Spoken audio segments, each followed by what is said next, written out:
আজকে আলোচনা সৌহার্দ্যপূর্ণ পরিবেশে হয়েছে ঠিকই, কিন্তু আমরা এটা জানিয়ে দিয়ে এসেছি যে আপনারা চিকিৎসকদেরকে আমাদের দুইজনকে সামন দিয়ে যেভাবে ডেকেছেন, পুরো সমগ্র চিকিৎসক সমাজ হচ্ছে যে তার জন্য হচ্ছে যে আমরা এটা খুব কলেজের দিকে যাই, মানে কড়াভাবে নিয়েছে তারা হচ্ছে সমগ্র মেডিকেল যে হচ্ছে যে কমিউনিটি সারা দেশের, তারা কড়া প্রতিক্রিয়া দেখিয়েছে।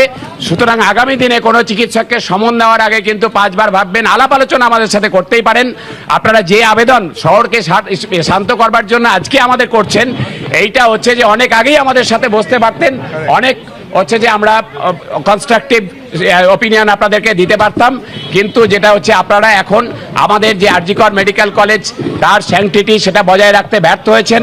আপনারা তদন্ত এই যে প্রকৃত অপরাধীদের খুঁজে বের করতে ব্যর্থ হয়েছেন এবং মানুষের আস্থা অর্জন করতে ব্যর্থ হয়েছেন। তার কারণটা আপনাদেরই খুঁজে বের করতে হবে এবং হচ্ছে যে আমাদের চিকিৎসক সমাজে